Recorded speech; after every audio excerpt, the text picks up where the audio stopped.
শেখ হাসিনার পতন আর এরশাদের পতন আসলে তুলনীয় না একটা জায়গায়। এরশাদের পতন হলো, আমাদের পুলিশরা কি সব পালিয়ে গিয়েছিল? এটা কি হয়েছে জাতীয় পার্টির সবাই পালিয়ে গেছে? এরশাদও পালিয়ে গেছে না, এরশাদ থাকলেন, জেলে গেলেন, 5টা সিটে জিতলেন। ডেমোক্রেটিক অ্যাটমসফিয়ারে সমর্থন থাকলেই হবে না, আপনি রুলস অফ দ্য গেম মেনে রাজনীতি করছেন কিনা, ওই ডেফিনেশন অনুযায়ী আপনি পলিটিক্যাল পার্টি কিনা, সেই আলাপগুলো আসবে।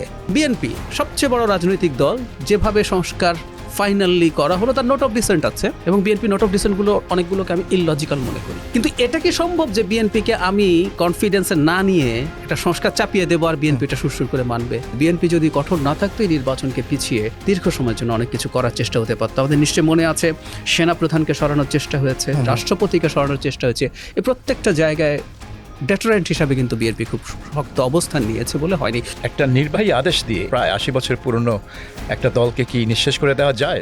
নো ওয়ে, এবং এটা উচিতও না। যেমন ধরুন, আমরা তো যখন জামাতকেও শেখ হাসিনা শেষ মুহূর্তে নির্বাহী আদেশে নিষিদ্ধ করেছিলেন, আমরা প্রটেস্ট করেছি। কিছুই হয়নি। আওয়ামী লীগ ইনফ্যাক্ট নির্বাহী আদেশে নিষিদ্ধের চেষ্টা সরকার করছে না, আওয়ামী লীগের কার্যক্রম নিষিদ্ধ হওয়ার কারণে তারা এবার ইলেকশনে যেতে পারছে না। কিন্তু আওয়ামী লীগের সাপোর্ট বেস অ্যারাউন্ড 20% বলে আমি মনে করি। It's huge.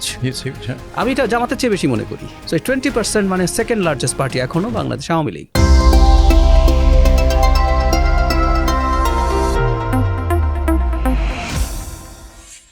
Hello and welcome. The Business Standard digital platform আমার পডকাস্ট কনভারসেশন উইথ সাবির মুস্তাফার আজকের অতিথি ডক্টর জাহিদুর রহমান, যিনি একজন বিশ্লেষক এবং political activist. Doctor Zahidur Rahman, আমাদের সময় দেওয়ার জন্য, আপনার অতি ব্যস্ত সময়ের মধ্যে সময় বের করার জন্য আপনাকে ধন্যবাদ। আমাকে ডাকার জন্য আমার ভালো লাগছে। আমি প্রথমবার টিভিএসে আসলাম। আচ্ছা, চিনে খুঁজে পেতে অসুবিধা হয় খুব একটা না। আর একটা কথা একটু পার্সোনালিও বলে রাখি, আপনি আগে একটা সময় যেখানে ছিলেন এই প্রতিষ্ঠানটাতে বিবিসি বাংলার সাথে আমার দীর্ঘ মানে এক ধরনের নস্টালজিয়া বলবো, অনেক ছোট বয়স থেকে বিবিসি বাংলা শোনার ইয়ে ছিল। একটা সময় আপনি সেখানে দায়িত্বে ছিলেন, সো আপনাকে দেখে সেটাও মনে পড়লো আজ। ধন্যবাদ। বিবিসিতে আমি ছিলাম 24 বছর, তার মধ্যে 22 বছরই ছিলাম বাংলা সার্ভিসের প্রধান হিসেবে। কাজেই অনেক আমার পুরো শোনার সময়টায় আপনিই ছিলেন। ভালো নাম, দুর্নাম, বদনাম সবই আমার প্রাপ্য। আচ্ছা, আপনি তো পলিটিক্যাল অ্যাক্টিভিজম করেছেন এবং গত বছর 2024-এর 5ই অগস্টের আগে আপনার অ্যাক্টিভিজমের নিশানা ছিল শেখ হাসিনার সরকার। তো এখন শেখ হাসিনার পতন হয়েছে 1.5 বছর হয়ে গেল, এবং এই 1.5 বছর আওয়ামী লীগও নিষ্ক্রিয় একটা দল, তার কোনো প্র্যাকটিক্যাল অস্তিত্বই খুঁজে পাওয়া যায় না। তো এই 1.5 বছরে বাংলাদেশের রাজনীতিতে আপনি কি ধরনের গুণগত মান লক্ষ্য করেছেন? সোফার আমরা যেদিকে যাচ্ছি, আমি এখন পর্যন্ত মান খুব খারাপ বলি না। আমি খারাপ বলি না, কারণ আছে অনেকে ভীষণ হতাশ যা হচ্ছে, এই যে ইলেকশন ক্যাম্পেইনে যা করছে বা তার আগেও যা করেছিল। আমি হতাশ নই, কারণ আমি আসলে খুব বেশি এক্সপেক্ট করি নাই। আমাদের সমস্যা হচ্ছে আমরা অনেকে অকল্পনীয় রকম প্রত্যাশা করেছি। যেহেতু আমরা অনেক জীবন দিয়েছি, আমরা প্রচুর মানুষ আহত হয়েছি, আর আমরা যদি পেছনে ট্র্যাক করি, এই লড়াইয়ের হিস্ট্রি তো অনেক লম্বা। সো একটা লম্বা লড়াইয়ের পর জুলাইয়ে এসে যখন এই রকম ঘটনা ঘটলো, তো আমরা অনেকে এক্সপেক্ট করেছি পরদিন থেকে মনে হয় আমরা অসাধারণ রাজনৈতিক সংস্কৃতি আমাদের হয়ে যাবে, ইত্যাদি ইত্যাদি। বাস্তবতা হচ্ছে এটা হয় না, এটা হবার কোনো কারণ নাই। আমাদের এম্পেরিক্যাল যে এভিডেন্সগুলো আছে, আমরা যে জাস্ট একটু পেছনে যাই, অল্প কিছু বছর আগে আরব স্প্রিং যে হলো, আরব বসন্তের দেশগুলোতে কি হয়েছে আমরা যদি সেভাবে দেখি, তো আমাদের খুব বেশি আশা করা দরকার ছিল না। এবং আমার খুব মনে পড়ে, আমি প্রচুর তখন বলতাম প্লিজ প্রত্যাশার পারদ কমাতে হবে। তখন ঢাকা ইউনিভার্সিটিতে অনেক স্টুডেন্টদের সাথে অনেক সরাসরি প্রোগ্রাম হতো। এই ধরনের জায়গাতে আমি রিপিটেডলি বলেছি যে আসলে এই রকম পরিস্থিতিতে একটা দেশের রাজনীতি খুবই টাফ একটা জার্নির মধ্য দিয়ে যায়। আমরা সেটার মধ্য দিয়ে যাচ্ছি, সেটা যেহেতু আমার মাথায় ছিল, সোফার আমরা যে জায়গায় আছি আমি এটাকে সন্তোষজনক মনে করি। কিন্তু 1990-এর গণঅভ্যুত্থানের পর আমরা দেখলাম যে তাদের যে 3 জোটের যে রূপরেখা, সেই অনুযায়ী 3 মাসের মধ্যে নির্বাচনের একটা পথ দেখানো হয়েছিল, এবং সেখানে কিন্তু সেরকম কোনো এক্সপেকটেশন তৈরি হয়নি যে দেশটা বদলে যাবে। তারা জানে যে এরশাদ শাহীর পতন হয়েছে, এখন নির্বাচন হবে একটা নির্দলীয় সরকারের অধীনে এবং নতুন সরকার গঠন হবে।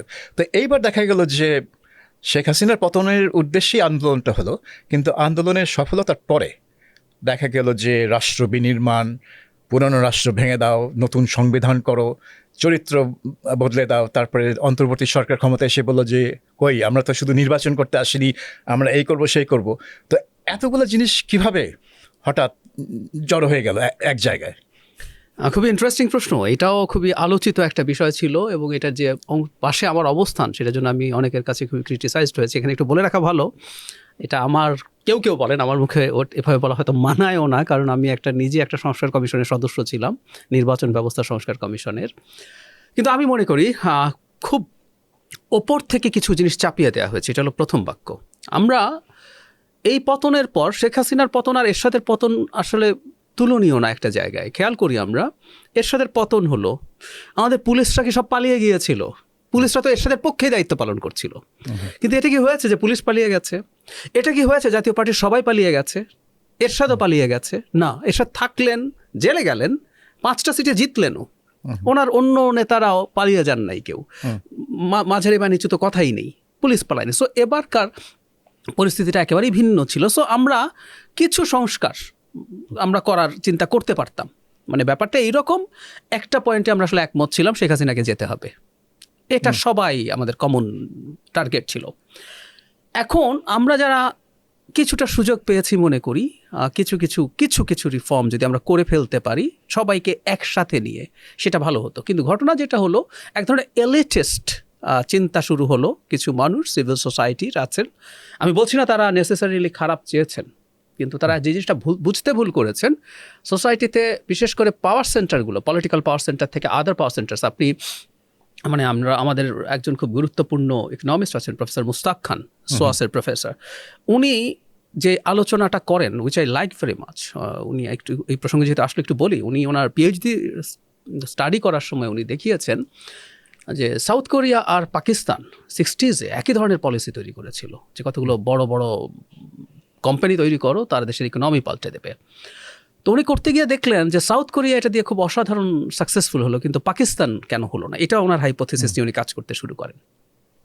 করতে উনি আবিষ্কার করলেন যে পাকিস্তান আসলে পাওয়ার সেন্টারগুলো, এই যে নিয়মগুলো ঠিক করলো, ওগুলো ওরা মেনে নেয়নি। সেই কারণে পাকিস্তানে এই সিস্টেমটা কাজ করেনি। রাদার এটা কিছু মানুষকে ধনীই করলো, এটা আর ইকুইটেবলি মানুষের কাছে পৌঁছলো না।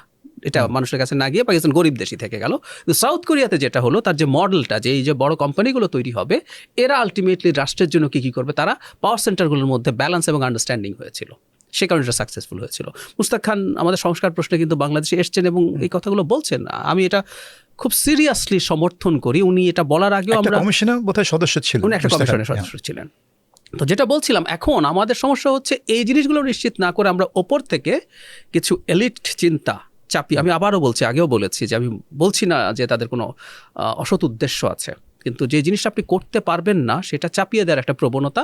এবং আমরা কেন যেন মনে করলাম, which is very surprising, globally এখন এই আলোচনাগুলো প্রচুর হচ্ছে, আপনি অসাধারণ একটা কনস্টিটিউশন লিখে ফেললে, আপনি অসাধারণ কত আইন বানিয়ে ফেললে, দেশ সুন্দর মতো মানুষের চরিত্র পাল্টে যাবে। এটা হয় না। মানে ইনফ্যাক্ট আমি ওই খুবই আলোচিত একটা বই, হাউ ডেমোক্রেসিস ডাই, জিবলাট এবং আরেকজন আছেন, ওরা লিখেছেন। ওই বইতে তারা ধরে ধরে দেখিয়েছেন, despite having a very good constitution, তারা দেখিয়েছেন যে আমেরিকার সাথে আর্জেন্টিনার কনস্টিটিউশনে ফেডারেল পার্ট ছাড়া অলমোস্ট কোনো ডিফারেন্স নাই, অথচ আর্জেন্টিনাতে রিপিটেডলি মিলিটারি গভর্নমেন্ট আসছে ইত্যাদি। আর আমি বরং এটা আরও যোগ করি, এই আলাপগুলো আমরা তখন খুব করতাম, মানে কম্পারেটিভ কনস্টিটিউশনের যারা পণ্ডিত, একটা বিখ্যাত বই আছে how to save A constitutional democracy, Ginsberg এবং আজিজ হকের লেখা। তো ওনারা ওখানে এই আলাপগুলো আনছেন এবং তারা দেখাচ্ছেন যে সাউথ আফ্রিকার constitution perhaps is the best, one of the best at least constitutions of the world.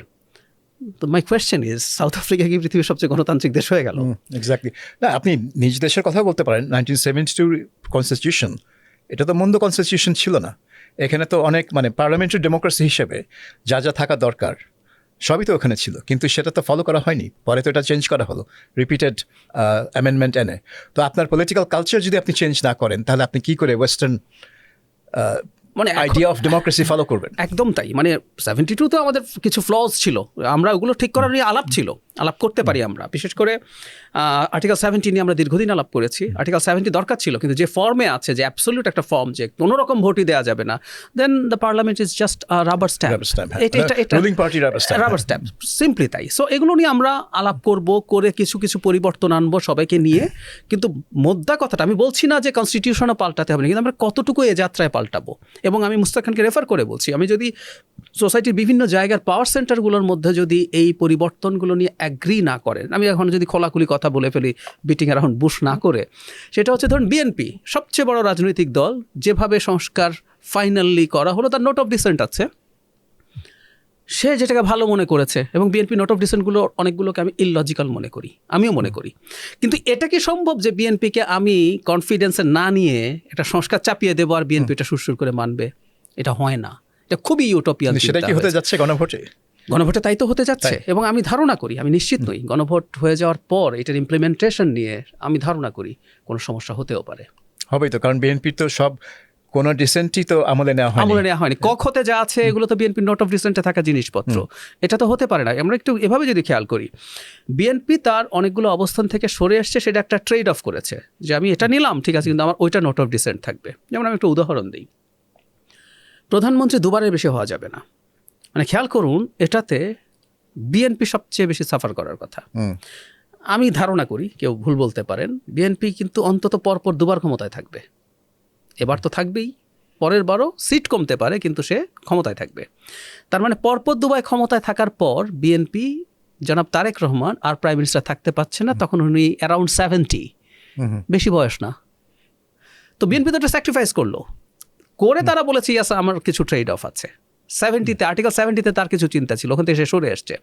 Commission সবগুলো মানবো না, আচ্ছা আমি নির্বাচন কমিশনটা মানলাম যে এটা একেবারে ইন্ডিপেন্ডেন্টলি হবে, বাকিগুলো তো তার মতো করে তাকে দিতে দেওয়ার দরকার ছিল অন্তত, যে ঠিক আছে তুমি নোট অফ ডিসেন্টের বাকিগুলো করো, কিন্তু না, সেটা হলো না। এটা প্রবলেম্যাটিক, এটা একটা প্রবলেম জিয়ে থাকলো। এবং মানে যে মানে এখন নির্বাচন, আই ডোন্ট নো, নির্বাচনের পর বিএনপি যদি বলে আমি তো, বিএনপি কিন্তু অসৎ কাজ করেনি, উইচ ইজ ভেরি ইন্টারেস্টিং। মানে আমাদের প্রবণতা ছিল আমি সব মেনে টেনে নেই, ক্ষমতায় গেলে কেয়ার করার দরকার নেই, কিন্তু না, দে ফট টেথ আর নেইল, এতে তার বদনাম হয়েছে। ধরুন আপার হাউসের পিআর করব না, লোয়ার হাউসের সিটের প্রপোর্শনে হবে, এটি ইললজিক্যাল কথা। এটা হলে আপার হাউস দরকার নেই আমি মনে করি, কিন্তু বিএনপি এটা বলেছে, তারা এটাতে স্টিক করেছে, বদনাম হয়েছে, সমালোচনা হয়েছে প্রচুর, বিএনপির খুব ভ্যালিড জবাবও দিতে পারে নাই। কিন্তু ও সমালোচনার ঝুঁকি নিয়ে তার অবস্থানে যদি থাকে, তার সে রাইট আছে। তো এখন তাকে একটা রেফারেন্ডাম করে ঘাট ধরে, even referendum could be questioned in the upper court, হতেই পারে।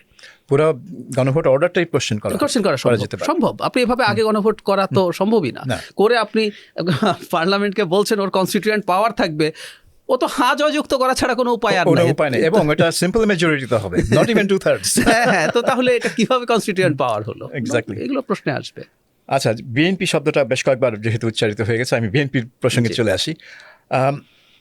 বিএনপি তো বলা যেতে পারে, যেহেতু বাংলাদেশে আর আওয়ামী লীগ সক্রিয় না, সক্রিয় দলগুলোর মধ্যে বিএনপি সবচেয়ে বড়।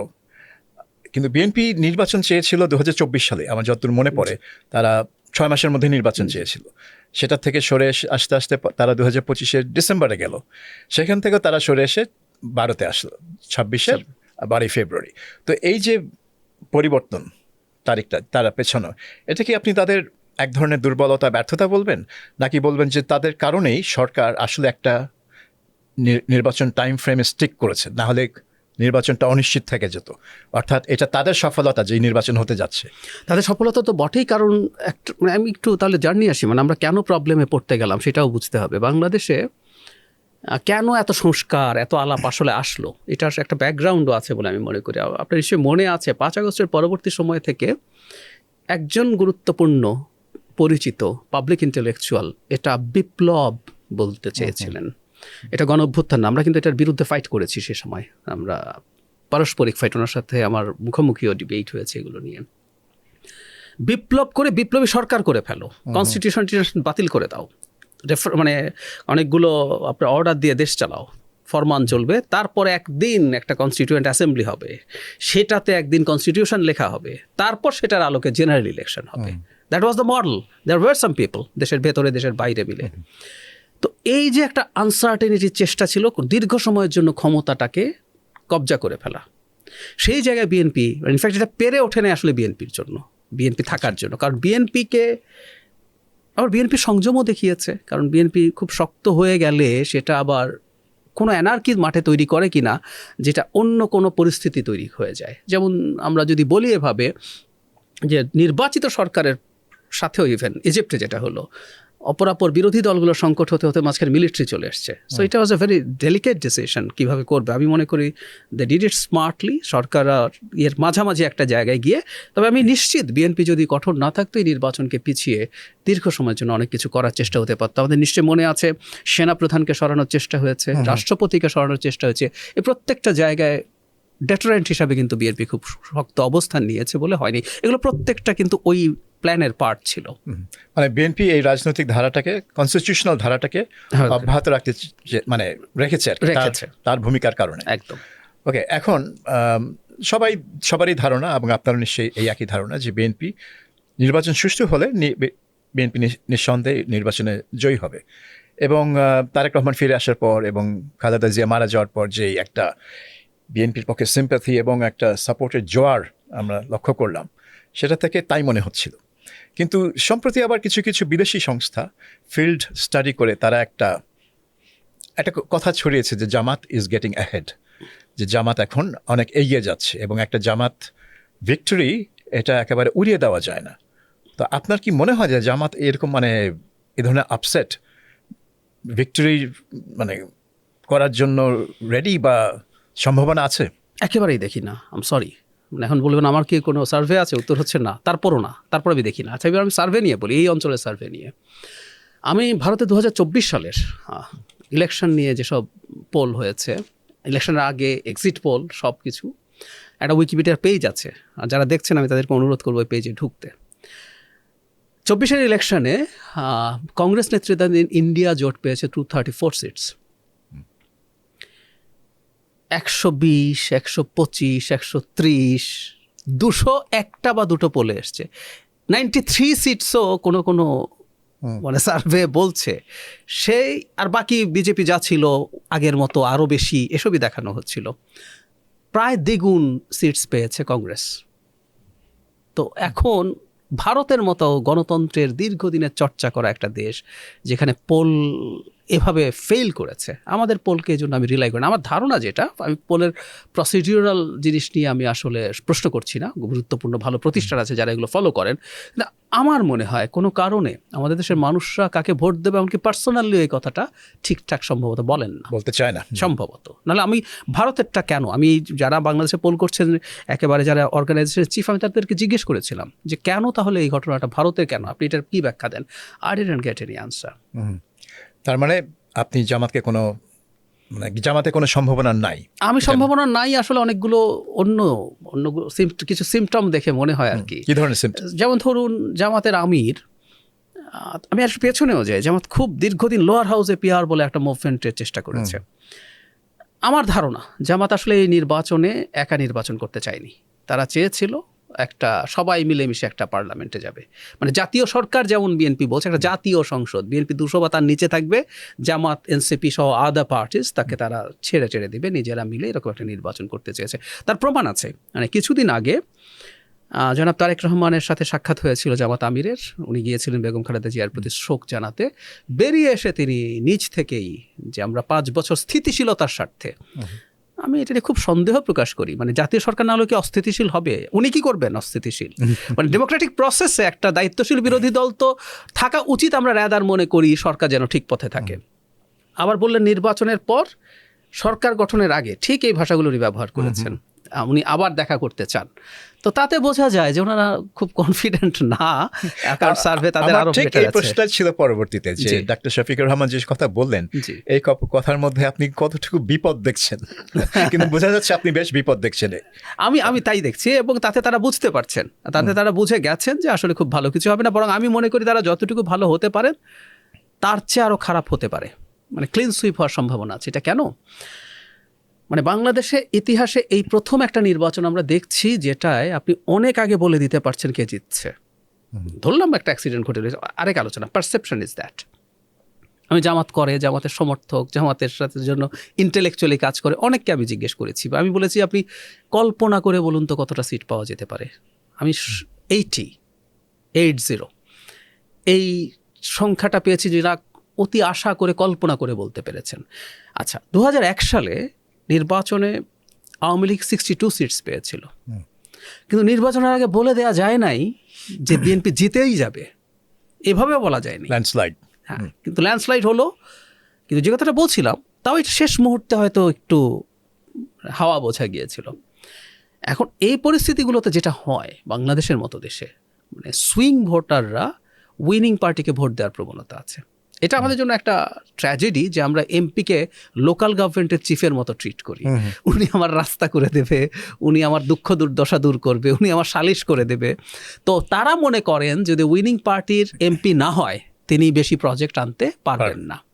এই বোধটা ছড়িয়ে অনেক আগেই পড়েছে। শেষ পর্যন্ত এই সুইং ভোটরা যদি বিএনপিকে ভোট দিতে শুরু করে তাহলে একটা ক্লিন সুইপেরও সম্ভাবনা আছে, অনেক বেশি সিট বিএনপি পেয়ে যেতে পারে। আওয়ামী লীগের ভোটার কোন দিকে যেতে পারে?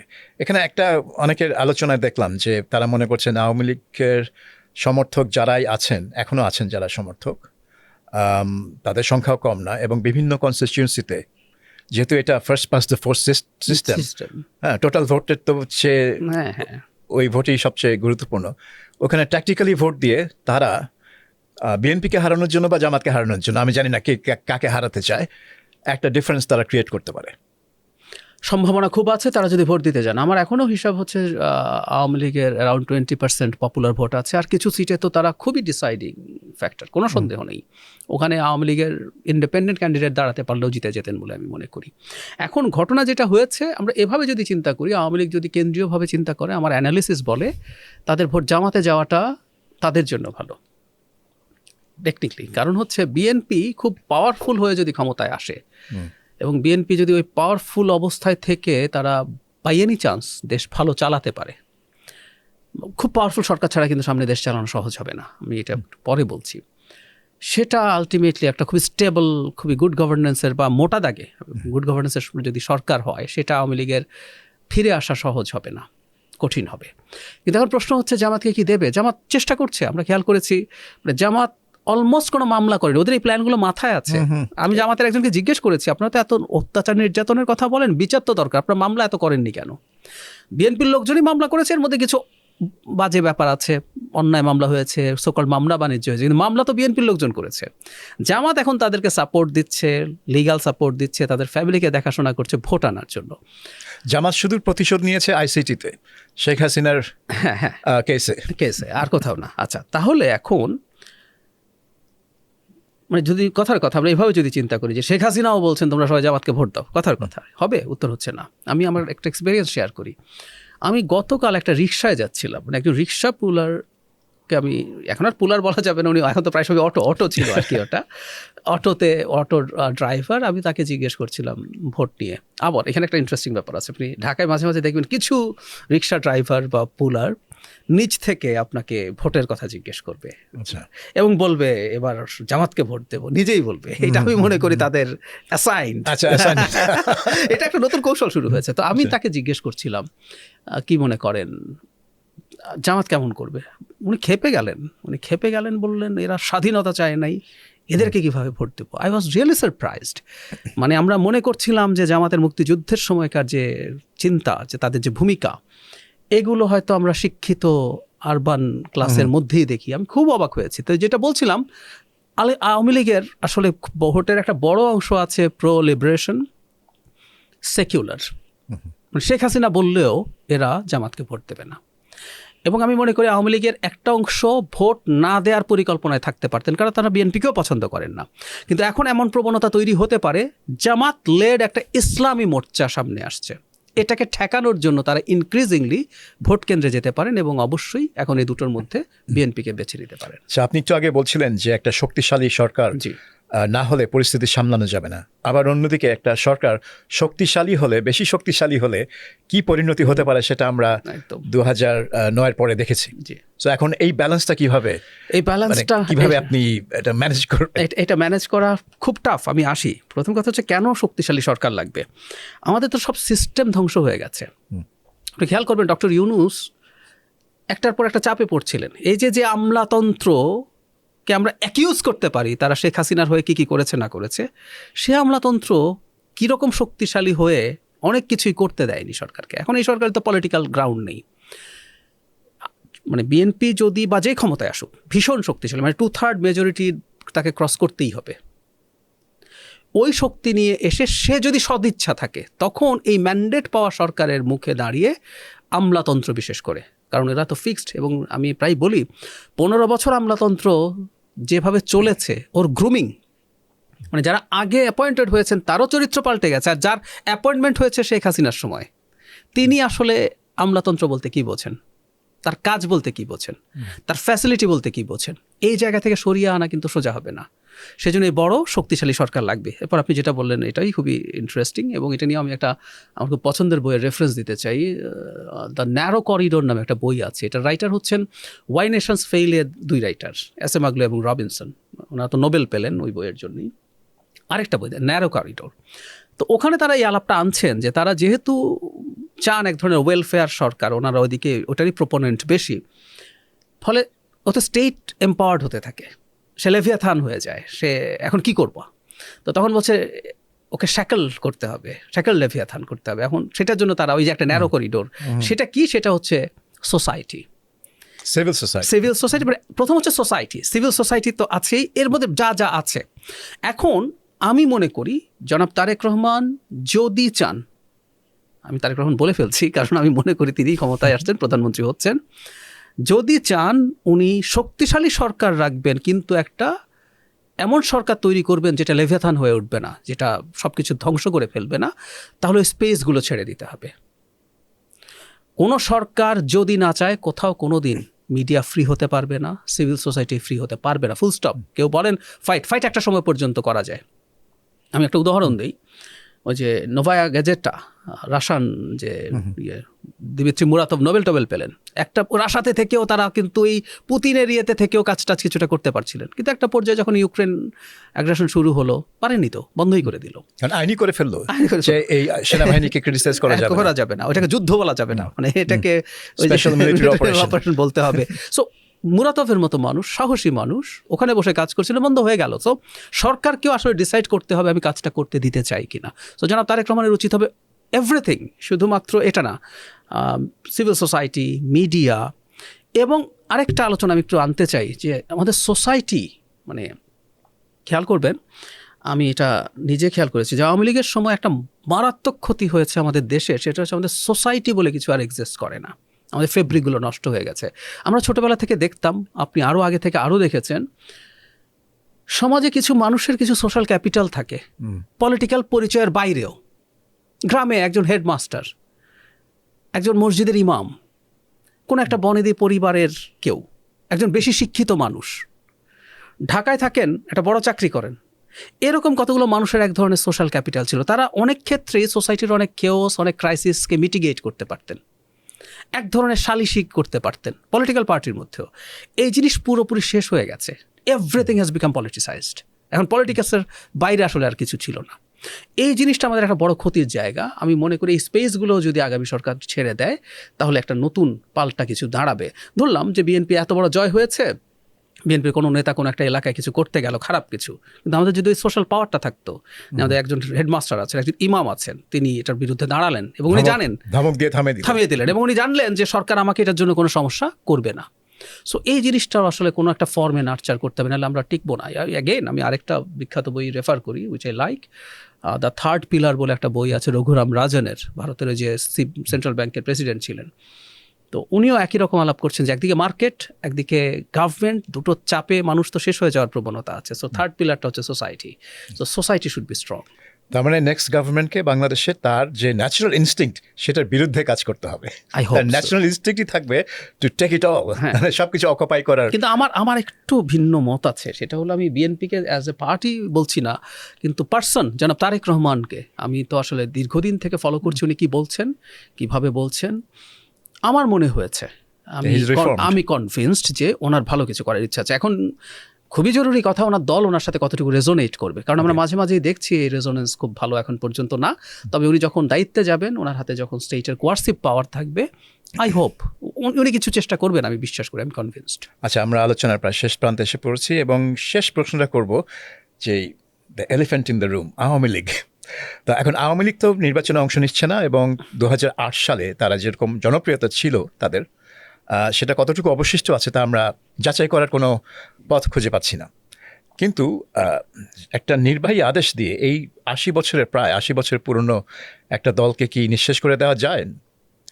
কি মনে হয় আপনার আওয়ামী লীগকে কি জাস্ট একটা এখন এই মুহূর্তে শুধু আছে একটা নির্বাহী আদেশ যে আওয়ামী লীগ কার্যক্রম নিষিদ্ধ, তো এটা হলে কি আওয়ামী লীগ গায়েব হয়ে যাবে? নো ওয়ে, এবং এটা উচিতও না। যেমন ধরুন আমরা তো যখন জামাতকেও শেখ হাসিনা শেষ মুহূর্তে নির্বাহী আদেশে নিষিদ্ধ করেছিলেন আমরা প্রটেস্ট করেছি, কিছুই হয়নি। আমরা প্রটেস্ট করেছি, এটা হয় না। আওয়ামী লীগকে ইনফ্যাক্ট নির্বাহী আদেশে নিষিদ্ধের চেষ্টা সরকার করছে না, আওয়ামী লীগের কার্যক্রম নিষিদ্ধ হওয়ার কারণে তারা এবার ইলেকশনে যেতে পারছে না। কিন্তু আমরা তো আসলে যেটা চেয়েছি সরকারও তাই করছে, তাকে আইসিটিতে দল হিসাবে বিচারের চেষ্টা হবে যে মানবতা বিরোধী অপরাধ হয়েছে, তার সাথে পার্টি হিসাবে আওয়ামী লীগ ইনভলভ ছিল কিনা। সো এটা আসলে দিনের শেষে বিচারেই হবে। আমরা যেহেতু বিচার মেনে নিয়েছি, শেষ পর্যন্ত এটা দেখা যাক, তারা যদি ইনভলভ থেকে থাকে তাহলে সেই দল নিষিদ্ধ হতে পারে, আর না হলে তো সে আবার পারমিশন পেয়ে যাবে। এই ধরনের ট্রাইব্যুনালের বিচার, ইনফ্যাক্ট ট্রাইব্যুনাল কেন, বাংলাদেশের প্রচলিত আদালতের বিচারও তো প্রশ্নের মুখে পড়ে যে যেহেতু এগুলা রাজনৈতিকভাবে যদি এগুলা বিচার করা হয় আর একটা রাজনৈতিক দলকে যদি করা হয় তাহলে তো আরও বেশি হবে।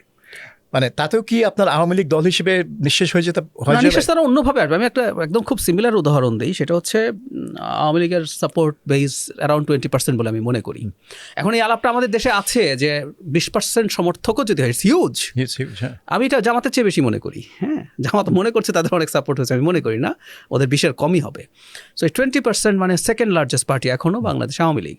কিন্তু প্রশ্ন হচ্ছে সমর্থনের সংখ্যা দিয়ে আমি একটা থিওরিটিক্যাল ডিবেট করছি, থাকলে কি কাউকে পলিটিক্স করতে দিতেই হবে?